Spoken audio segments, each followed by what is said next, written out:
Welcome, everybody, to the Wake Up Call channel. I stumbled upon this clip from the late 80s and early 90s, interviews with a guy who wrote a book, who goes by the name FM 2030. And I'm laughing because, of course, FM probably means, well, we know FTM and what it stands for, right? Female to male or male to female, because these people play roles. Now, I don't know if this guy is a FTM, but he certainly is a government operative who was talking about transhumanism way before anybody really had a clue about it. And I'm going to play for you these clips that aired on Larry King and on CNN, where they were actually covering some of the stuff that he was talking about it as if he was crazy. It's kind of ironic how normalized all these things have become since then. And this guy who is no longer with us, he didn't make it to see transhumanism become the norm, but he's obviously probably cryogenically frozen or already transhuman himself, because clearly he was a government agent at his time here on Earth. He's somebody who I'm covering because he considered himself a quote-unquote global person who was a vegetarian, who would not eat anything that had a mother, all these things that kind of tie in with transhumanism, which is what his book is exactly about. And I'm covering it as well because of the year 2030, because he said all these things would be here in 2030. And how convenient that about a decade ago, the United Nations, which is our world government, which is supposed to serve the purpose of nobody really knows, to be honest with you. You just hear it and you go, oh, it sounds smart. It sounds like people who I don't know much about, who are having a lot of power and control that they shouldn't have. That's exactly what they are. And the year 2030 is very, very interesting, because that's the year that this guy is talking about transhumanism becoming normal, becoming established in our culture and our society. And 2030 is the year, of course, Agenda 2030 with the UN, where they've decided to change the entire world and change what a human being is. So this guy is talking about what a human being is about 30 years ago. And look how much of this stuff has become the new norm in the year 2023 going to 2030.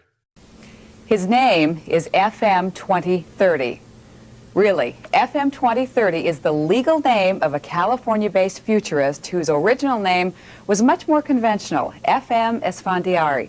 Under that byline, his work has appeared in such respected publications as the New York Times. Esfandiari changed his name, he says, to affirm his belief that the years around 2030 will be, in his words, a magical time. FM 2030's latest book is Are You a Transhuman? A checklist of change the author is sure is coming in the 21st century. David George reports on the vision of an original and sometimes outrageous futurist. We began our interview with the man who calls himself FM 2030 at, of all places, a hospital. The same Atlanta hospital where he'd undergone emergency surgery just a few weeks earlier. FM says in the future, hospitals won't just fix our ailing bodies, they'll issue replacements. We will not only be able to replace very nearly any part, any malfunctioning part of the body, but we'll be able to do something infinitely more, I think, exciting. And that is, we just give the person a new body. Whole body. Whole body, yeah, replacement body. One fell swoop or piece by piece? Well, either way, and probably both ways. FM says the number of people walking around today with transplanted organs, artificial limbs, and synthetic body parts is proof that the ultimate makeover is only a matter of time. You know, if we are able to build bridges and ships and even buildings that last for hundreds of years, why can't we build bodies that can last for hundreds of years? Or bodies that can be easily jettisoned or easily replaced? And I believe we will. But won't that increase the strain on a world already running out of room? FM 2030 says there's plenty of room left on Earth, thanks to technology that makes it possible for humans to build cities in the deserts and outposts at the poles and to live almost anywhere we want. And then there's always space. In the coming years and decades, we will spread out across first near Earth space, low orbital, Earth orbital, obviously lunar things, Martian colonies and so forth, and later deep space, meaning beyond Mars. So space is really not a problem. Keeping in touch across the miles won't be a problem either if FM 2030's vision of the future comes true.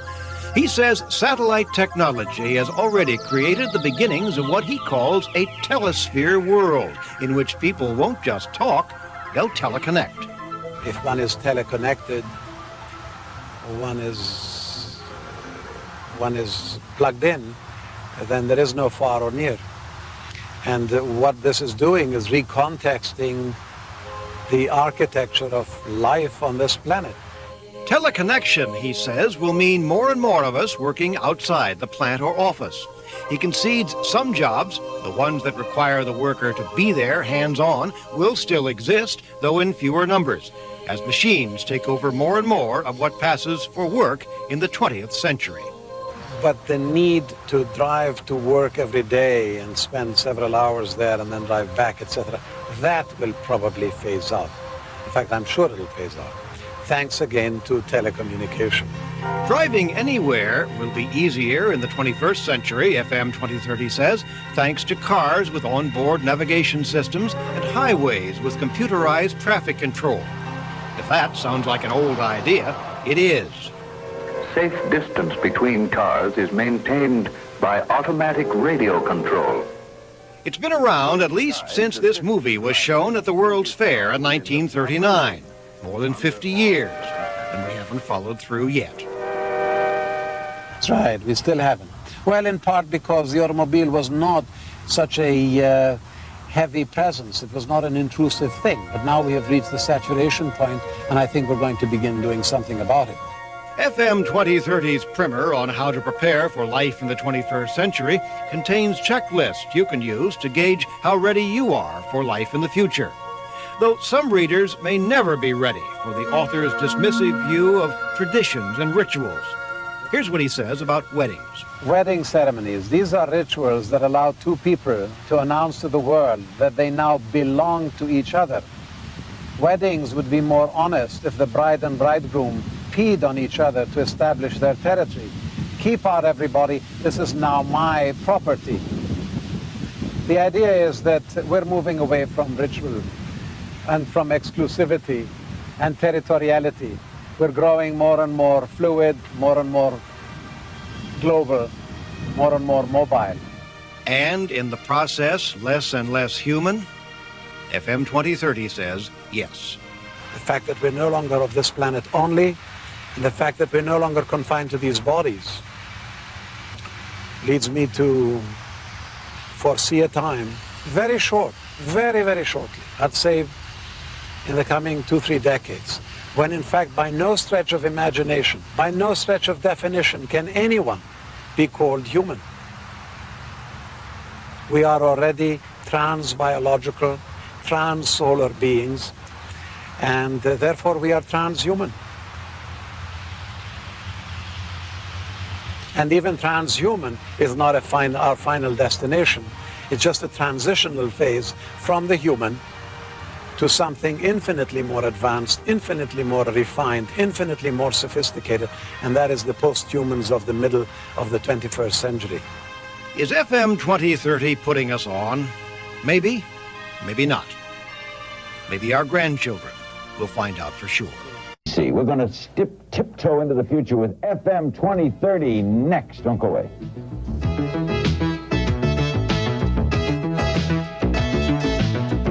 Coming up, are you ready for the 21st century?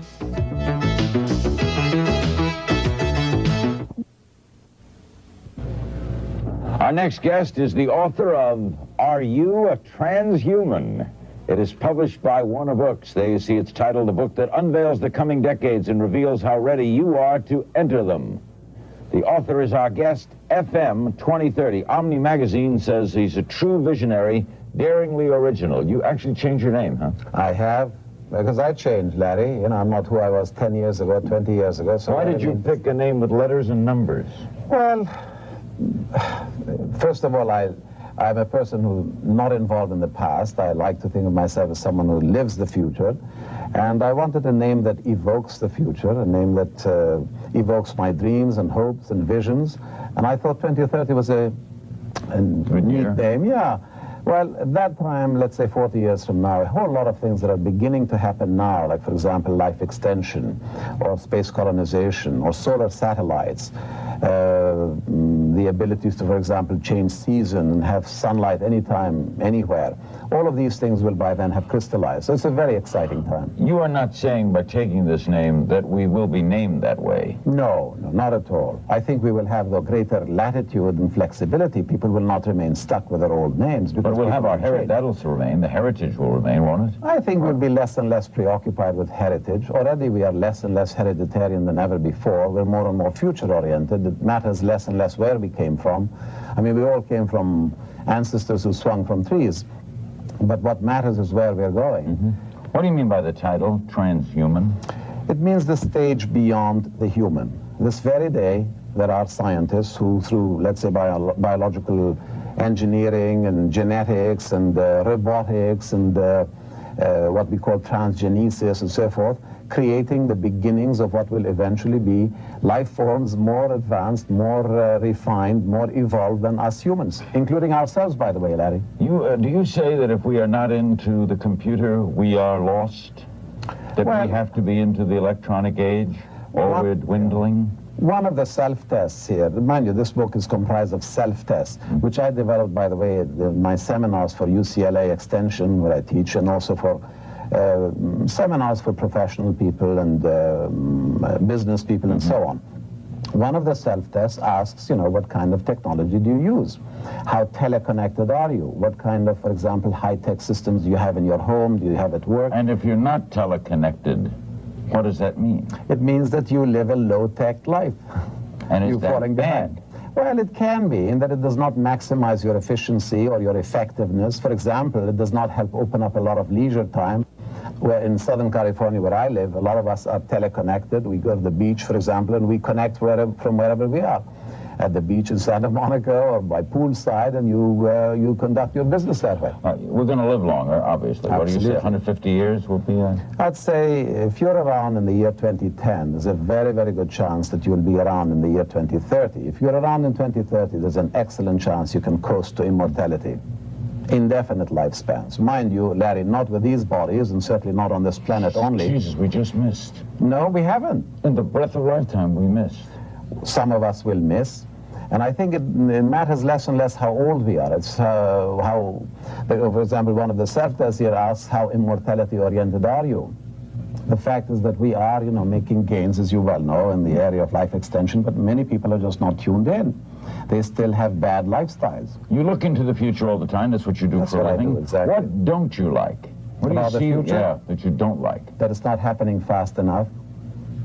How about, you call for, you think relationships will be bi-coastal, trans-global? Are we going to hop, are people going to go to Japan in 2 hours?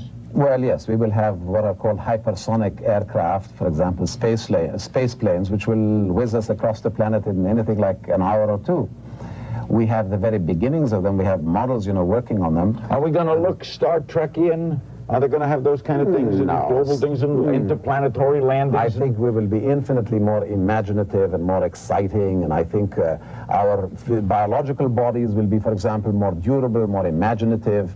We will certainly travel across the solar system. By 2030, for example, there will be, I'm sure, hundreds of thousands of people living across the solar system. What is this going to do to family and love and relationships? That going to change? You know, it's interesting. A lot of people are very territorial. We're territorial organisms. And although a lot of people accept the fact that there are changes going on all tracks, like in the economy, in decision-making processes, in technology, and values, people have difficulty accepting the fact that changes are occurring in the home as well. And that's where I get a lot of my flack. And one of the self-tests here asks, how family-oriented are you? The fact is that, you know, we are less and less family-oriented. We're less and less impelled by biology or biological connections. And we're moving toward spontaneity and voluntarism in relationships. We're less and less hereditarian. There's still going to be sex. Oh, absolutely, for a long time to come. Good news, FM. Our guest is FM 2030. The book is Are You a Transhuman? You test yourself about your ability to cope with tomorrow, because it's coming faster than you think. It's published by Warner Books. We'll take some calls. If I say FM, am I calling you by your first name? FM is fine. Let's take some calls for F. That's real intimate. Right after these words. Someone do that.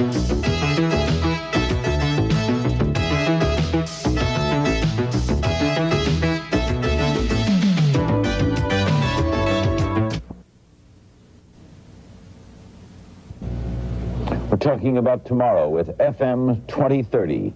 Washington, hello. I think there'd be a possibility that knowledge from UFOs will be used in the future. UFOs, we're going to learn about them? Well, I think we're going to, with this very day, we're signaling across the Milky Way, and as we move out into the solar system, I think the opportunities for reaching out across the galaxy and across interstellar space and attempting to make contact are increased. I don't really believe in, I don't think that there is a likelihood that these UFOs are really real. Wouldn't they have contacted us already? I think they would have handled us in better ways than this. I would think. Lawrence, Kansas, hello. Larry, hi. Mr. 2030. Just 2030. 2030. I'd like to ask you, as a futurist, when do you think the government will stop spending these billions and billions of dollars on what they hope will be useless military defense items and start putting it What's going to happen to things like war? Well, I had hoped you were going to say what will happen to government. Governments are going to phase out. In fact, as we move toward decentralization of authority, of power, of influence, of wealth, you see that the power of the central government, for example, right here in the United States, is continuously eroding. Some of the greatest changes in this country in the last 25 years, the women's movement, the civil rights movement, the consumer movement, the environmental movement, the youth movement, the sexual revolution, etc., all these were spearheaded by people outside government. And it's interesting that most of the government, most of the administrations during which these mass movements occurred were able to do very little to stop them. Are we going to the see... point is, yeah, that power is really Are we going to see the end of nationalism? I think we're moving toward the global age, absolutely. Florence, South Carolina for FM 2030. Hello. Yeah, Larry, my question for the gentleman is whether or not he realizes that 2030 is not even on the FM dial. And we'd like to know what FM stands for if you would address that. Does it have any meaning? Well, it stands for me. It stands for future model, future anything. It really has to do with the future. Futurists, how do they... I mean, this is an educated guess, right? Mm-hmm. You don't know this is going to happen, do you? Or what tells you it's going to happen? No, but you know, Larry, we have developed, since the last time, for example, I was on your show, we have refined and fine-tuned methodologies for anticipating changes. We are understanding the dynamics of change better and better. For example, just to give you a quick example, our weather forecasts at one time, let's say 25 years ago, were very inaccurate. 10% accuracy in the early 60s. Today, they're 90% accurate. Give us supercomputers, in about 10, 15 years, we'll be able to make projections for climatic changes. By the same token, we have genetic profiles. We will one day be able to predict earthquakes. We are able to predict, for example, demographic changes and so forth. We have developed methodology and we have the technologies to anticipate changes. Things are predictable. Absolutely. Toronto, hello. Yeah, hi, Larry. I want to ask FM 2030. I'm the owner of the oldest tavern in Toronto, Canada, and I want to know what a burger and a pint of beer is going to cost in that year. What year is this, 2030? Yeah. Well, I think in 2030 we will have we're already going to the cashless society, to electronic funds and so forth. I believe there will come a time, perhaps around 2030, maybe 2040, when in fact the whole imperative of money will begin to lose validity, will lose viability. Mind you, this is a whole lot of things will have happened by then. We will have opened up new resources, new raw materials from space, from the moon, from this planet itself. We will have plugged into the sun, which sits 93 million miles away, the generator that puts out 4 million tons of energy and of matter every single second. So we are moving toward an age of post-fossil fuel abundance. We'll be right back with our remaining moments with FM 2030. The book is Are You a Transhuman? If there's an Eastern strike tonight, we will talk about it at length Monday night on Larry King Live with representatives of both parties. We'll be right back.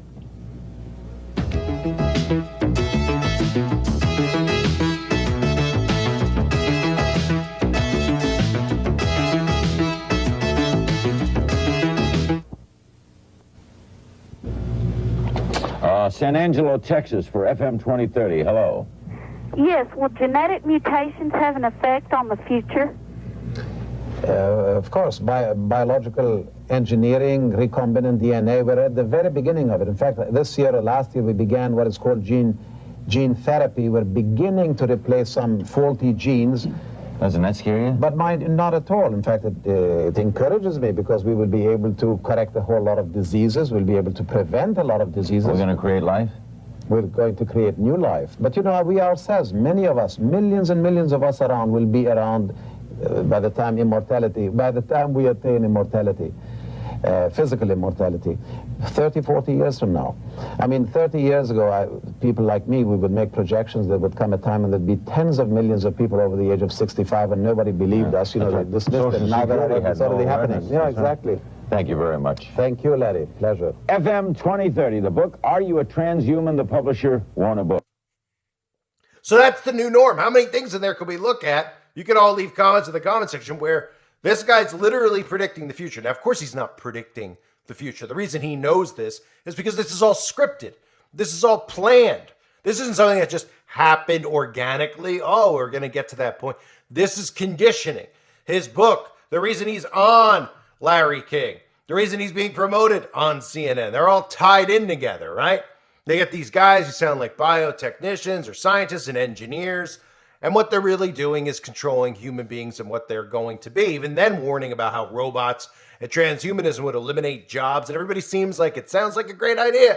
Yay, we're going to lose jobs. Yay, we're going to lose. Humans are going to become the second-rate species unless, of course, human beings merge with technology. And that's exactly where we're headed. And that's, people become so desensitized. They think that it's normal, it's cool. And they're going to be convinced, they're going to be proud of this. They're going to be loving the fact that they have technology inside of their bodies. 30 years ago, you could see the pushback. Now, Larry King, of course, rest in Bagelville, Larry, with your big schnoz. Of course, Larry was on the in because we all know who this stems from, creating the perfect race, right? Genetically modifying human beings. So you can look at some of the clips from those videos and laugh about how dated the technology looks. But the frightening part of it is that they were telling us about this a long time ago. And if you've seen some of the videos I've done even recently, where I put in Metropolis, where you could see even in Metropolis back in the 20s, 30s, 40s, they were talking about this stuff even in silent films about mixing man and machine. And now all they've needed to do over the years wasn't to perfect the science. It was to perfect the mind control of how they could get people to do this to themselves, to accept this as the new norm and to want this, right? That's what it's been about. Psychologically desensitizing you, convincing you, not about them going, can we do it? Are we ever going to get to that point? They've been able to do it for quite some time. They've been able to clone for quite some time. They've been able to modify human beings for quite some time. Now it's about convincing you to do it. So, coincidence that the guy's name happens to have the year 2030 in it? And of course, 2030 and Agenda 2030 are all about this. That's what it's all about. It's all about, the Great Reset is about resetting humanity. It's not just about the things that I've discussed about killing off the economy, killing our food supply chain, ending the consumption of meat. It's not just about those things. It's about you. It's about changing and resetting what a human being is. And the only way they can do that is by getting inside your body. And the only way they can do that is if you allow them to. And guess what? A lot of people don't even realize that they're already allowing them to. And it's only going to get worse. I thank everybody for being here. Let me know what you thought of this in the comment section below. I thought it was pretty fascinating, pretty funny as well. Always like watching some of those older clips. They're a good reference point to tell you that this isn't some new type of conspiracy thing. We've all been warning about it. Other people have been talking about it, right? And now with the internet, we can go back and see some of the stuff that they've mentioned to us in the past that are now becoming true. And of course, the year 2030 wasn't by coincidence. It's because he's in the know. His job was to come out and normalize this stuff even 30, 40 years ago, right? They knew 2030 was the goal then, and we're getting closer to 2030. But people will see and they'll be like, why do you even renamed himself to this? Well, he's a government agent. There's no trace of who this guy's real identity even is, right? They name change some of the stuff even in his Wikipedia you read about him, right? He published a book called Optimism One, as in One World Global Government. Started going by the name FM 2030 for two main reasons: to reflect the hope and belief that he would live to celebrate his 100th birthday in 2030. Secondly, and more importantly, to break free from widespread practice of naming conventions that he noted as a collectivism mentality. Yeah, this won't be a collective mentality. This will only be a hive mind. All these people who are connecting themselves with technology. And he goes, he viewed traditional names as almost ways of stamping a label of collective identity varying from gender to nationality on the individual, thereby existing as prima facie elements of thought process in the human cultural fabric that tended to degenerate into stereotyping, fascist, fictionalism, and discrimination. In his own words, conventional names define a person's past, ancestry, ethnicity, nationality, religion. I am not who I was 10 years ago, and certainly not who I will be in 20 years. So these are things that he said, right? And now think about the stuff we live with now, how they've brainwashed people into all this stuff. There's no genders anymore. You know, you could change your name. You know, there's, you know, names can't be based on gender. This is all stuff that they've tied in. This has to do with transhumanism. There's more, you know, it's more than what we hear from like the Daily Wire talking about, you know, trans culture and all this stuff, culture wars. This isn't about culture wars. This is about transforming human beings, not just on the outside, on the inside, turning humans into something that is completely not what they were, you know, created by God to be. To modify your code so that you're no longer human, that you no longer belong to God. That's what this is about. I thank everybody for being here. I hope you're all doing well. God bless you as always, and your families.